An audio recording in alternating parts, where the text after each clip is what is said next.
1973. Saiu nos cinemas italianos um filme dirigido por Mario Monicelli e com o protagonista, nada menos que ele, o príncipe da comédia à italiana, Ugo Tognazzi.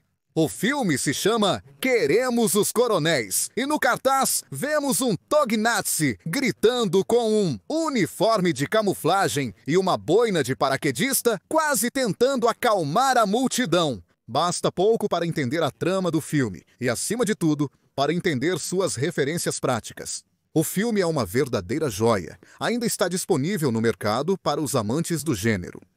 Essencialmente, trata-se de uma tentativa de golpe de Estado que acaba se resolvendo em farsa, mas, no geral, favorece uma virada autoritária no país. O país claramente é a Itália. É uma obra de ficção.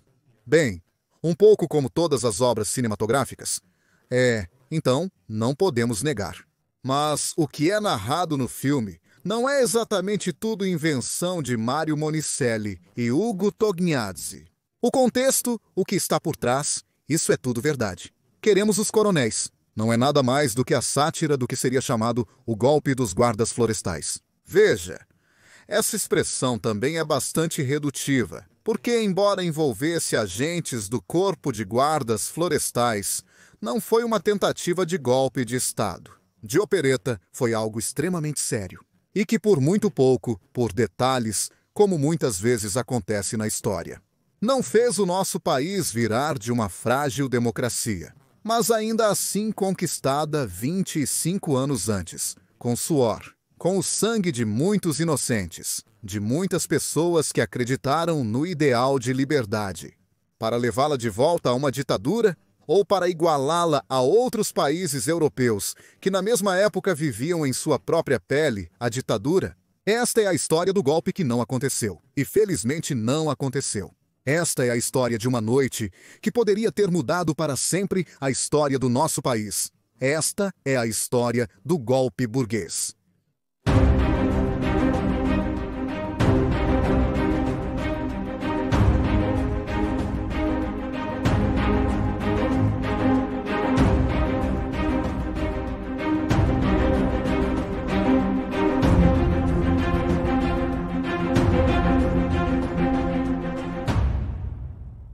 O grande jornalista Sérgio Zavoli, que faleceu recentemente, escreveu um livro. Investigação também fruto das entrevistas que levaram à realização de outra investigação televisiva, com o mesmo título, A Noite da República. Embora o livro e a investigação televisiva abrangessem um amplo período de tempo, com mais e mais e mais temas, todos focados, no entanto, na fragilidade da nossa democracia, submetida às pressões do terrorismo de direita e de esquerda. Podemos dizer que aquela noite, a Noite da República, foi certamente a noite entre 7 e 8 de dezembro de 1970, a Noite da Imaculada. O que acontece naquela noite? Acontece uma tentativa de golpe de Estado, que quase se concretiza, por muito pouco. O protagonista absoluto dessa tentativa de golpe de Estado é ele, o Príncipe Negro, Júnior Valério Borghese, representante da nobreza, já comandante de submarinos e da 10ª MAS. Durante o segundo conflito mundial fascista, nunca renegou sua adesão ao fascismo. Foi salvo de uma sentença de morte emitida pelos partidários pela intervenção dos americanos na guerra. Concluído, Borghese é uma personagem incômoda. Não se pode usar outra etiqueta. Terminada a guerra, decidiu promover o nascimento de um novo sujeito político, o que se torna o movimento social italiano, que será a casa dos nostálgicos do fascismo, daquela direita que não se reconhece nem na União Monárquica e muito menos no Partido Liberal. Uma direita nostálgica, uma direita que gostaria de um Estado autoritário, é um pouco do que o próprio Borghese também gostaria.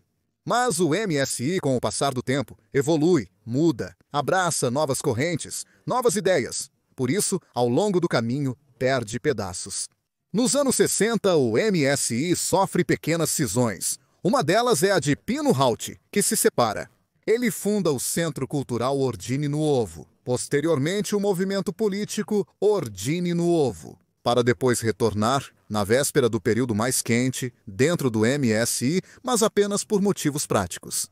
Ao se eleger nas listas do MSI Houthi, se protege de possíveis investigações judiciais. Ele mesmo, que acaba na mira da justiça, também é preso pelas investigações de Piazza Fontana. Ele é libertado justamente para evitar ter que enviar todo o arquivo para Roma, ao Porto das Névoas.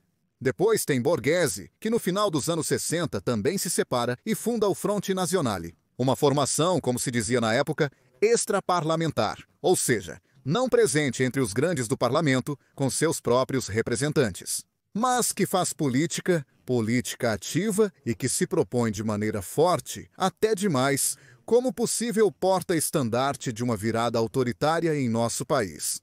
E então temos Stefano Delle Chiaie, apelidado de Ercácola, porque é um pouco baixo de estatura. Delle Chiaie é o fundador e líder da Avanguardia Nazionale, um movimento juvenil muito enraizado no centro e sul da Itália, enquanto a Ordine Nuovo é mais presente no norte. São esses três sujeitos, o Fronte Nazionale de Borghese, Ordine Nuovo de Houthi e Avanguardia Nazionale de Chiaie, tentando mudar o panorama político italiano em um sentido autoritário, mas também destrutivo. Não é coincidência, só será descoberto com as investigações das décadas seguintes, que, em certo ponto, alguns representantes da vanguarda nacional e da nova ordem vão para a Grécia. Hóspedes dos coronéis, aqueles coronéis que sufocaram a frágil democracia grega, inicialmente com a cumplicidade do rei. E depois, destituindo o próprio soberano, vão a Atenas, hóspedes dos coronéis, para umas férias instrutivas. Umas férias das quais alguns neofascistas retornam misteriosamente, convertidos à anarquia. É o caso de Mário Merlino, fundador de um círculo anarquista em Roma, círculo do qual também fará parte o dançarino Pietro Valpreda. O suposto monstro da Piazza Fontana, depois reabilitado, porque efetivamente se descobrirá. Era apenas um peão no lugar errado, no momento errado. Mas não para por aqui, porque em 1968 a Avanguardia Nazionale salta para as manchetes por causa dos confrontos em Vale Giulia. 68 é o ano do protesto, o protesto estudantil. As universidades onde se protesta são ocupadas. Pois bem, os vanguardistas estão na linha de frente nos confrontos com a polícia e com outros estudantes. Nas universidades dos romanos, principalmente em Vale Giulia, onde ocorre uma verdadeira batalha com gás lacrimogênio, bastões, pedras e mais. Passamos para 1969 é um ano crítico, um ano que começa com as primeiras bombas na feira em Milão e não só. Depois as bombas nos trens no verão, o outono quente, os protestos. Em 12 de dezembro de 1969, o primeiro grande massacre na Piazza Fontana, Milão, 17 mortos e quase 90 feridos. É algo que abala a Itália. Mas o que nos interessa nesta nossa narração não é a Piazza Fontana. De qualquer forma, você pode encontrar conteúdo sobre Piazza Fontana neste canal com um vídeo dedicado. E também uma entrevista exclusiva com o Dr. Guido Salvini, o magistrado que nos anos 90 reabriu o caso, esclarecendo vários pontos ocultos do caso Piazza Fontana. Como dissemos, é 12 de dezembro de 1969. 2 dias depois, em 14 de dezembro, estava programada em Roma uma grande manifestação de todos os movimentos extraparlamentares de extrema-direita. Eles já pediram as autorizações, mas no último minuto não acontece. Tudo cancelado. Cancelado por quê? O primeiro-ministro Mariano Rumor recusou-se a declarar o estado de emergência após a explosão da bomba na Piazza Fontana. E ele também se opôs ao ministro. Prendi o ministro do Interior para evitar provocações. Porque aquela manifestação na praça poderia soar como uma provocação. Nos funerais das vítimas na Praça Fontana. Tudo isso é confirmado também por 69, claramente executor do massacre de Peteano. Já falamos sobre isso também. Vinci Guerra testemunha algum tempo depois, diante dos juízes, que ele, juntamente com outros camaradas, preparou as faixas, os mastros, as bandeiras, para ir a Roma, partindo de Udine, no extremo nordeste, e descendo de trem para Roma para a manifestação. E eles foram bloqueados na estação pela Polfer, que os mandou de volta para casa. Por que não? Não há nenhuma manifestação, tudo cancelado, problemas para fazer bagunça. Então, a primeira pergunta que nos fazemos na Piazza Fontana deveria ser um interruptor. Deveria ser o pavio para acender algo maior. Talvez fosse um ensaio geral para uma virada autoritária, ou apenas o início de uma temporada de bombas, estratégia e tensão, como outros disseram. Estas são as perguntas. Mas vamos em frente, vamos para 1970 é um ano muito complexo. 1970 é um ano que reserva alguma alegria para os italianos. Pensemos na Itália, Alemanha, 4-3. Todos se lembram. Mesmo quem não estava lá, tornou-se algo icônico em nossa memória histórica como nação. Mas também é o ano da revolta de Reggio Calabria. Uma revolta que surgiu espontaneamente, inicialmente, diante da decisão de colocar a sede regional da Calábria não em Reggio, mas em Catanzaro. E aqueles movimentos de rua, inicialmente espontâneos, devido à indignação popular, e inicialmente rotulados pela direita como vulgares vândalos, esses movimentos serão aproveitados pela própria direita. Começando por um personagem chamado Ciccio Franco, que inventará o slogan "Boy a quem desiste". Ele é quem lidera a revolta de Reggio Calabria, uma revolta que dura muito tempo e que envolve as forças da ordem para restaurar a calma na cidade. Ciccio Franco, aliás, será premiado por essa sua ação como líder popular, com um assento parlamentar pelo MSI. Além disso, 1970 é também o ano do massacre ferroviário de Gioia Tauro. Um trem que descarrila, dizem por uma falha, por uma quebra de um carrinho. Levará muitos anos para saber de alguns arrependidos da máfia que não era um defeito, era um ato deliberado. Porque naquele momento tantas forças adversas estão procurando alianças até com o crime organizado, com a máfia. O objetivo é mudar o país, mudá-lo de acordo com os desejos de certos personagens. E quem são esses personagens? Além dos mafiosos que querem ter livre acesso às instituições, substituir os prefeitos, nem mesmo se tivessem voltado aos tempos de Latte Luciano e do desembarque na Sicília. Estão eles, Júnior, Valério Borghese e seus acólitos. Mas também há industriais, políticos, militares, empresários e alguns círculos decididamente ultraconservadores no âmbito da OTAN. São eles que sonham com uma Itália diferente. Uma Itália à grega, poderíamos dizer. Uma Itália onde as forças reacionárias e os militares assumem o poder, instaurando um regime repressivo.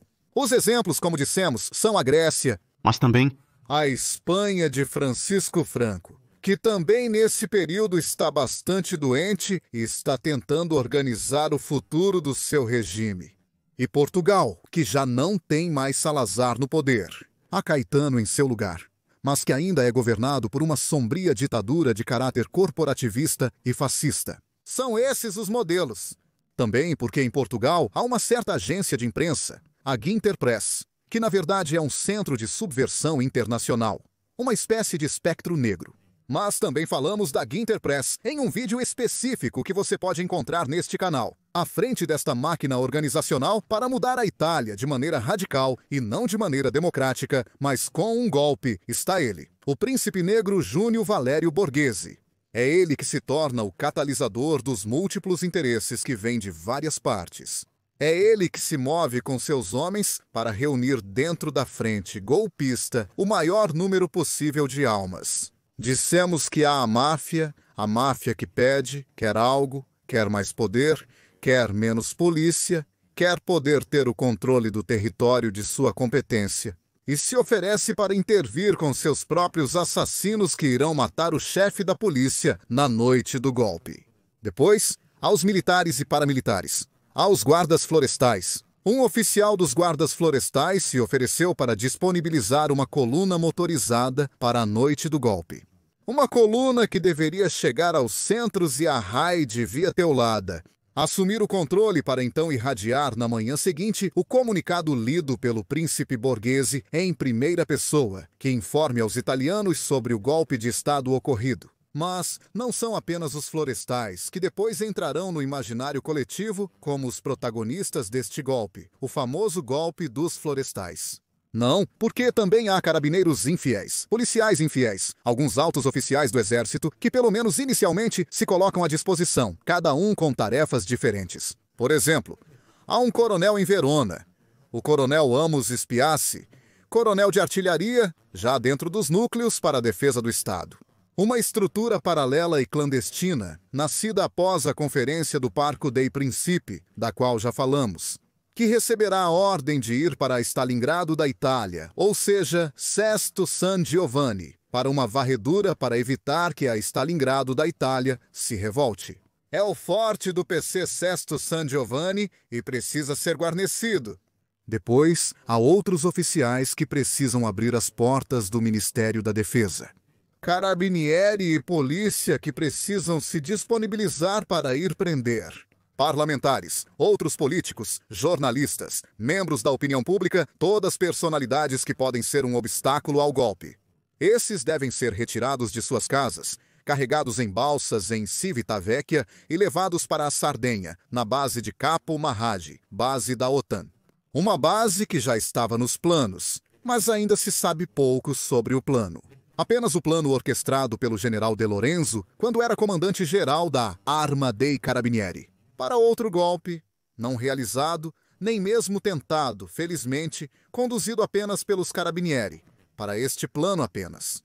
E então, aos funcionários do Viminale que devem abrir caminho para os vanguardistas, os ordinovistas, os membros da frente, o caminho dentro do próprio Viminale, para assumir o controle do centro de telecomunicações, a central que permite ao Estado italiano se comunicar com todos os prefeitos e, portanto, com todo o território. E da armeria, um arsenal cheio de armas leves que deverão equipar os insurgentes. Esse é o plano, o chamado Plano Tora Tora, do nome em código usado pelos japoneses. Em Perlarvo, por outro lado, entra em funcionamento no dia 7 de dezembro de 1970, ou seja, 29 anos após o ataque a Perlarvo, uma data simbólica. O plano prevê que as operações comecem às 9h30 da noite e terminem às 10 da manhã do dia seguinte. Pouco mais de 12 horas para tomar o país e arrastá-lo para a sombra. E o plano, que é bem estudado, também prevê coberturas a nível institucional, mas não na Itália, no exterior. Porque o príncipe Borghese pediu apoio aos governos grego, português e ao americano. O problema é que os americanos não estão totalmente convencidos. Claro, as anteriores mudanças à esquerda de Aldo Moro, que naquele momento é ministro das Relações Exteriores, nunca agradaram aos americanos, muito menos a Trick Dick, Richard Nixon, que em 1970 está na Casa Branca, aconselhado por Henry Kissinger, e está envolvido no Vietnã, mas também em um braço de ferro contínuo com a União Soviética de Brezhnev e com a China de Mao. No entanto, os americanos não estão muito convencidos, principalmente pela figura de Borghese. Se golpe deve estar à frente da Itália, deve ser colocado uma pessoa, alguém, um político profissional, que seja conhecido e respeitado no exterior. Os americanos gostariam de alguém sólido, Fanfani, Andreotti, enfim, um democrata cristão. Então, o gabinete de governo pode ser composto por técnicos. Não há problema, mas não pode ser. Borghese. A Borghese não gosta disso. Ele quer ser o responsável por assumir as rédeas do poder. Por outro lado, ele fez muitas promessas por aí, até mesmo para ambientes desconfortáveis como os mafiosos, para recuar.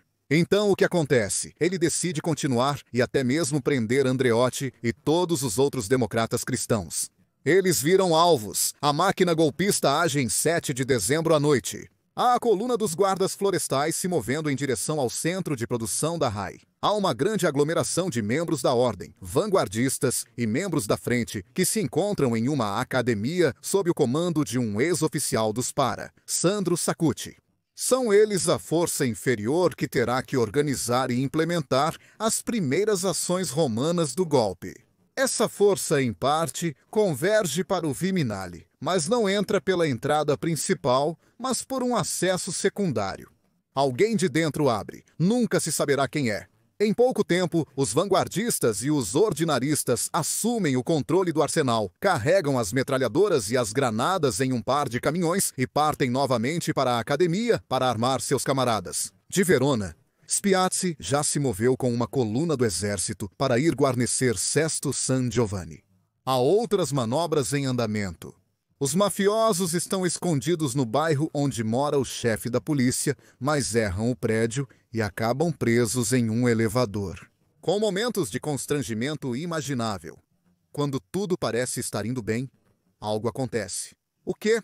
Acontece que o chefe de Estado, Giuseppe Saragatti, é informado sobre a tentativa de golpe de Estado. Acontece que o próprio Aldo Moro é informado, assim como os líderes do PC. Acontece que uma ligação chega para Borghese no meio da noite. Borghese fica pálido, desliga. Diz aos seus que nada saiu como planejado. É preciso abandonar tudo, desmobilizar. Acontece que os vanguardistas são instruídos a devolver as armas ao Viminali. Todas elas, colocá-las de volta nos suportes em seus lugares. No final, faltará uma metralhadora e será bastante embaraçoso ter que justificar sua ausência dentro daquele arsenal. Os guardas florestais são instruídos a dar meia volta e voltar para casa. Em Espiazzi, chega a ordem de desmobilizar os postos recém-montados em Sesto San Giovanni e retornar ao quartel. E então, por quê?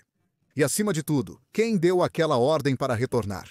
E quem informou o presidente da República, o ministro das Relações Exteriores, o líder do que talvez seja o maior partido comunista da Europa Ocidental, naquela época? Por anos, nos perguntaremos de quem foi a mãozinha, ou melhor, a voz ao telefone. Várias investigações sugeriram a presença dele. Belfagor, como era chamado na época, o colchoneteiro Lício Gelli, o venerável da P2. Aquele que havia elaborado o chamado Plano de Renascimento Democrático, que no fundo era um pouco a cópia carbono do programa político que deveria estabelecer o suposto e nunca realizado gabinete burguês. Pare que tenha sido ele, ou talvez outra pessoa, alguém no âmbito da OTAN, porque afinal, os Estados Unidos não foram diretamente informados do golpe.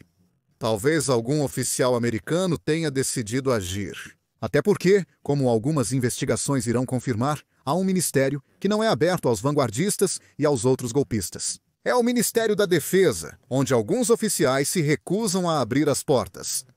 Talvez esse tenha sido o sinal que fez repensar, que fez cancelar o plano golpista, que levou a revisar tudo dentro daquele plano para subverter a ordem democrática e constitucional.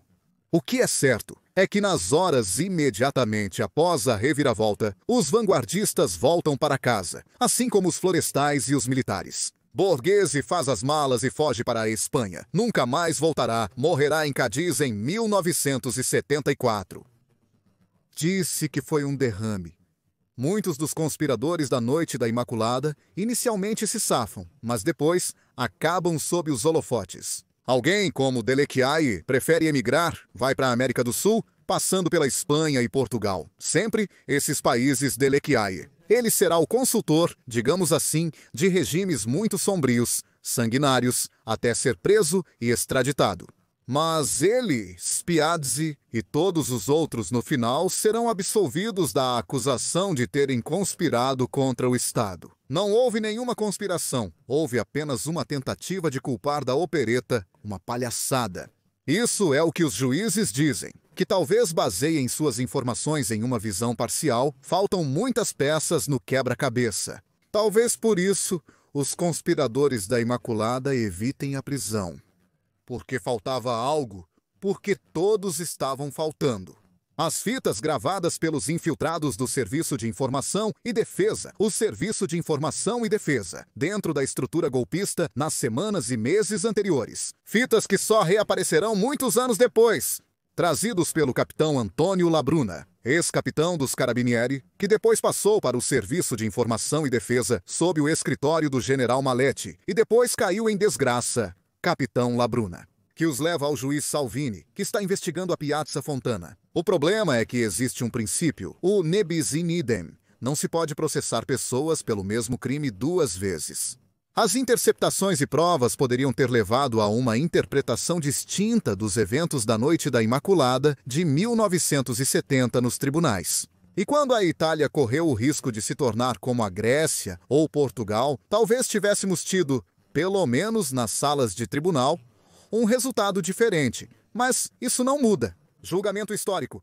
Não foi um golpe de opereta. Não foi o golpe dos florestais, nem mesmo a sátira, porém bela e mordaz, proposta por Monicelli. Não havia um coronel grego chamado Andreas, automático com a lente preta de vidro. Não havia um coronel Barbacane com a mão falsa. Não havia. Era um coronel Aguso, que na realidade é um estúpido. Ou um tente, Coronel Ribot, que é idiota. Essas caricaturas não estavam presentes no filme. Havia um plano real que poderia mudar completamente o nosso país. Felizmente, como dissemos, isso não aconteceu. Mas a Itália tremeu naquela noite, a verdadeira noite da República. Uma noite que poderia se tornar muito longa. Poderia haver um amanhecer no dia seguinte, poderia ser uma noite de 20 anos, como aquela do fascismo. Ou até mais. Por sorte, não foi assim. Por sorte, ou simplesmente por aquelas chamadas telefônicas, ou pela recusa dos oficiais administrativos da defesa, ou pela mudança de direção de alguém mais. A Itália se salvou. Mas isso deve sempre nos manter atentos aos sinais que percebemos. Porque, afinal, os golpes fracassados ou as tentativas de golpe são muitos. Eles pontuam a história humana, não apenas em nosso país, mas na Europa, na África, na Ásia, no mundo. E quando alguém decide subverter a ordem constitucional democrática, nunca se deve subestimar o risco. Aliás, subestimar é a pior coisa que se pode fazer. Porque significa poder oferecer outra chance a quem chegou tão perto de seu objetivo e certamente tentará novamente.